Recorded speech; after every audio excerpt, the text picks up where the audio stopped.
Assalamualaikum warahmatullahi wabarakatuh. Alhamdulillahirabbil alamin. Wassalatu wassalamu ala asyrafil anbiya'i wal mursalin wa ala alihi wa ashabi ajmain. Anak-anakku siswa SMK kelas 12. Kesempatan ini kembali kita bertemu dalam pembelajaran online atau belajar dari rumah. Kali ini kita akan mempelajari bab kedua. Bab kedua yang berjudul meyakini qada dan qadar melahirkan semangat bekerja, atau dengan judul lain beriman kepada qada dan qadar. Beriman kepada qada dan qadar adalah rukun iman yang keenam. Seseorang baru dikatakan sempurna keimanannya apabila dia percaya kepada rukun iman yang keenam, iman kepada qada dan qadar. Apa yang dimaksud qada dan qadar? Kalau pengertian qada dan qadar, ulama berbeda-beda pendapat. Bahkan ada yang mempersamakan antara qada dan qadar. Kalau menurut yang kita baca di dalam buku, bahwa qada menurut bahasa berarti menentukan atau memutuskan. Sedangkan istilah qada berarti segala ketentuan Allah Subhanahu wa taala sejak zaman azali. Ya. Adapun yang dimaksud dengan qadar menurut bahasa adalah memberikan qadar, aturan atau ketentuan. Sedangkan menurut istilah qadar adalah ketetapan Allah Subhanahu wa taala terhadap seluruh makhluknya tentang segala sesuatu. Jadi saya ulangi bahwa qadar menurut istilah ialah ketetapan Allah Subhanahu wa taala terhadap seluruh makhluknya tentang segala sesuatu. Di dalam Al-Quran, Allah Subhanahu wa taala menyebutkan di dalam surah Al-Furqan atau surah yang ke-25 ayat 2 disebutkan wa khalaqa kulla syai'in faqaddarahu taqdira.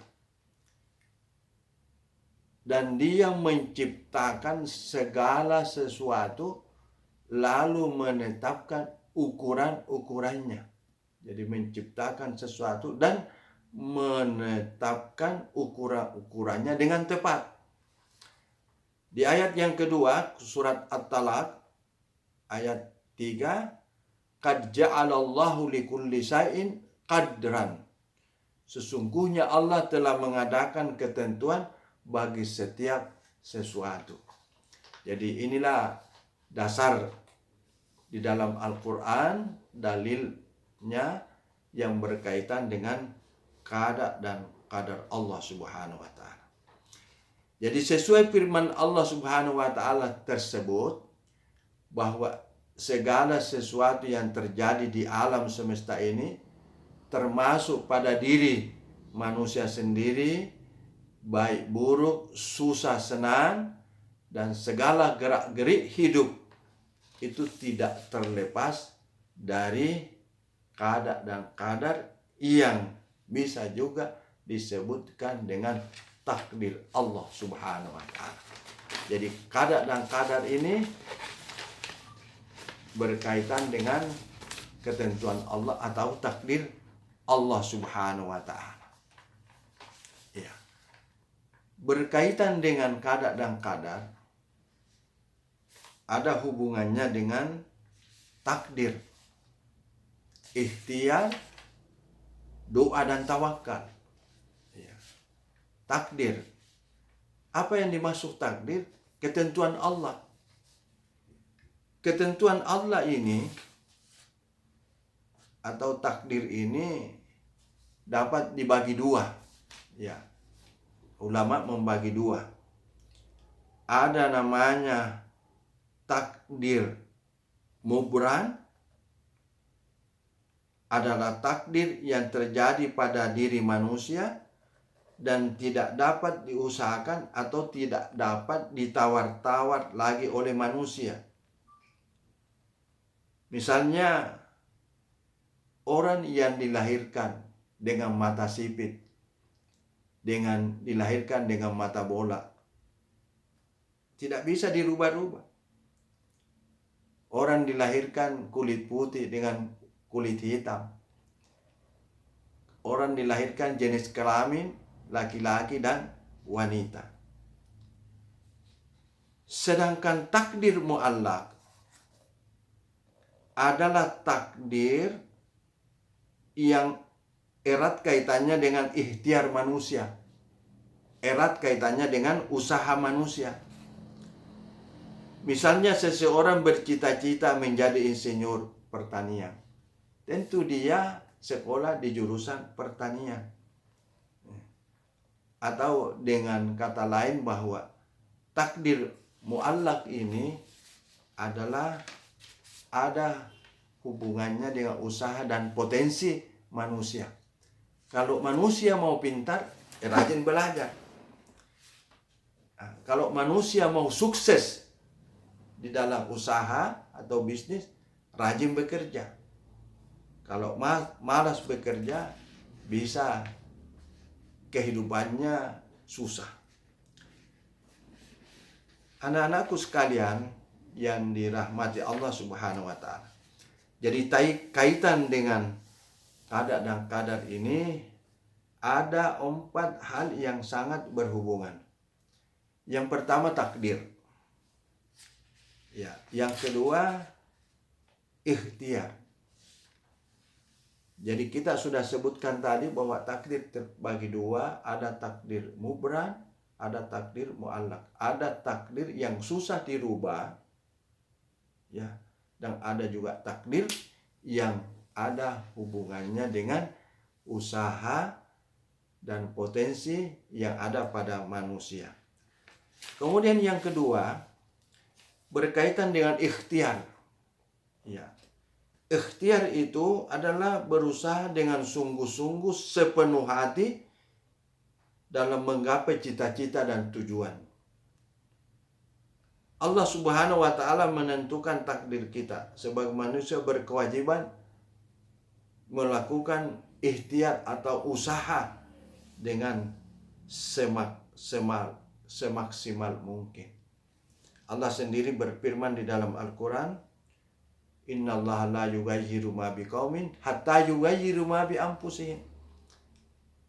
Bahwa Allah tidak akan merubah nasib sesuatu kaum, Allah tidak akan merubah nasib sesuatu kaum kecuali kaum itu sendiri yang berusaha merubah nasibnya. Kemudian yang ketiga yaitu doa. Ini doa. Ud'uni astajib lakum. Tuhan sendiri berfirman di dalam Al-Quran, berdoalah kamu, niscaya saya akan kabulkan permintaanmu. Di ayat lain surat Al-Baqarah ayat 186, ujibu da'watad da'i idza da'ani. Aku kabulkan permohonan orang yang berdoa apabila dia berdoa kepada aku. Jadi Allah Subhanahu wa Ta'ala sudah menjanjikan kita kalau kita berdoa dengan ikhlas, dengan sungguh-sungguh, ya, dengan memperhatikan syarat-syarat diterimanya doa, insya Allah Allah akan mengabulkan doa kita. Yang keempat, tawakal. Apa maksudnya tawakal? Yaitu menyerahkan diri sepenuhnya kepada Allah. Artinya kita sudah berikhtiar, sudah berusaha dengan sungguh-sungguh, dengan sebaik-baiknya. Kita sudah berdoa kepada Allah Subhanahu wa taala. Kemudian usaha itu kita serahkan kembali kepada Allah Subhanahu wa taala. Itulah namanya bertawakal. Fa idza asamta fatawakkal 'alallah. Apabila kita sudah membulatkan tekad dari hasil usaha kita doa kita, kemudian kita kembalikan kepada Allah Subhanahu wa taala. Innallaha yuhibbul mutawakkilin. Karena sesungguhnya Allah sangat mencintai orang-orang yang menyerahkan diri kepadanya. Kemudian belajar daripada qada dan qadar ini tentu ada hikmahnya. Ada hikmahnya kalau kita beriman kepada qada dan qadar. Apa hikmahnya beriman kepada qada dan qadar? Yang pertama, bertawakal kepada Allah Subhanahu wa taala setelah melakukan suatu usaha, karena setiap usaha yang dilakukan dan hasil yang diharapkan akan diperolehnya, baik di dunia maupun di akhirat. Semua itu terjadi dengan qada dan qadar Allah Subhanahu wa taala. Yang kedua, memperoleh ketenangan jiwa dan kedamaian hati. Karena semua yang terjadi berkat qada dan qadar Allah Subhanahu wa taala. Yang ketiga, hikmah beriman kepada qada dan qadar menumbuhkan sikap gigih dan ulet pada seorang muslim di dalam berusaha. Yang keempat, tertanamnya sikap husnuzan kepada Allah Subhanahu wa taala.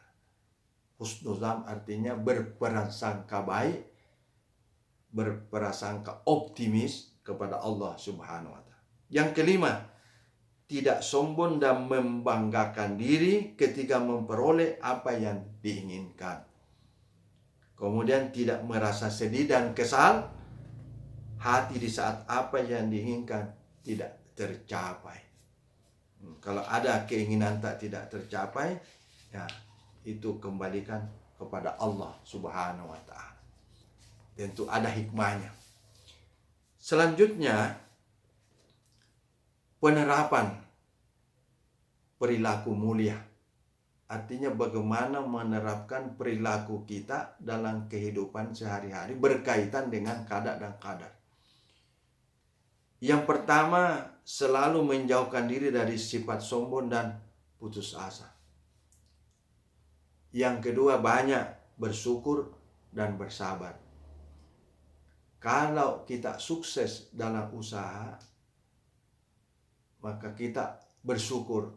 Dan kalau kita mendapatkan sesuatu yang belum sesuai dengan keinginan, ya kita bersabar. Yang ketiga, bersikap optimis dan giat bekerja. Jadi optimis, ya, besar harapan akan sukses di hari depan. Dan kita giat bekerja. Kemudian yang keempat, selalu tenang jiwa. Orang yang beriman kepada qada dan qadar akan senantiasa tenang hidupnya, sebab dia selalu senang atas apa yang ditentukan Allah kepadanya. Jika beruntung atau berhasil, dia akan bersyukur kepada Allah Subhanahu wa taala. Mudah-mudahan pertemuan kita yang kedua ini saya kembali ingatkan kepada siswaku supaya tetap melaksanakan tugas mencatat, meringkas materi kita bab 2 ini, kemudian mengiring ke WA grup kelas. Dan ini perhatikan YouTube saya Alimuddin Sunusi. Jangan lupa like and share. Dan bisa Anda buka channel saya di YouTube, bisa menonton materi-materi yang lain di channel saya Alimuddin Sunusi. Jangan lupa like and share. Sekian, assalamualaikum warahmatullahi wabarakatuh.